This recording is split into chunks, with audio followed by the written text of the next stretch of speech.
the United States and Las Vegas in particular was headed for a major meltdown, and that this was occurring in 2007. And we had made the decision that at Lake Las Vegas that we were going to turn the project over to the secured lenders as opposed to filing bankruptcy or anything like that, because we told them exactly what was happening, that the Transcontinental Group was leaving the project and that it was going to be turned over to the Credit Suisse as the secured lender, and that they would be putting in a new management team altogether.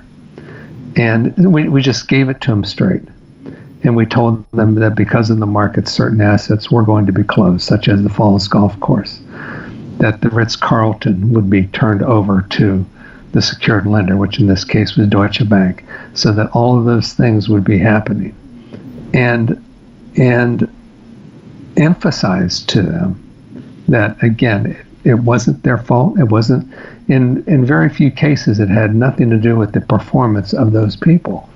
It had to do with the performance of what was happening in the Las Vegas market with the financial collapse that was occurring in 2007 and 2008.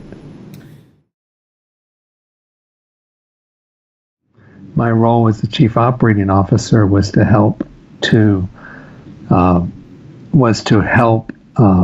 inform everybody and to make them aware. What I really believed was that communication was a important part of the equation. Part of that was involved in having meetings with all the department heads and then meeting with the department heads and all the employees to inform them as to what was going on, because the big concern was that these were people that we cared about, and these were people that were in effect part of the family. And so these people were going to be impacted with loss of incomes. As you know, in Las Vegas, many people lost their homes. And so these were people that we cared about. And so that was our prime concern. I mean, nobody likes to deliver bad news, but we felt like that they were entitled to know it.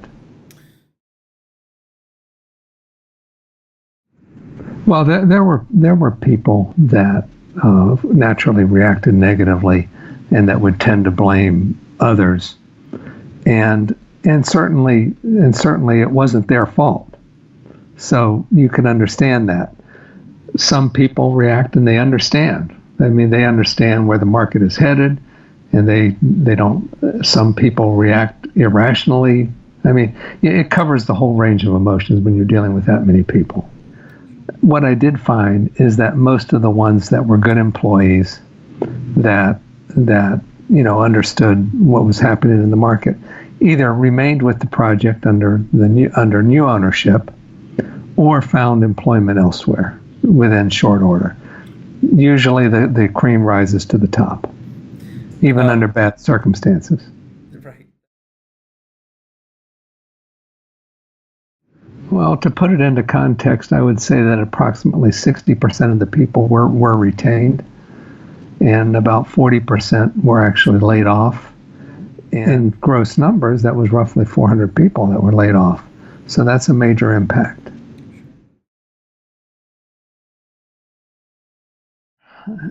Hindsight's always 20/20, and sometimes I think that the better choice would have been for us to actually put it into a bankruptcy proceeding and maintain control afterwards ourselves.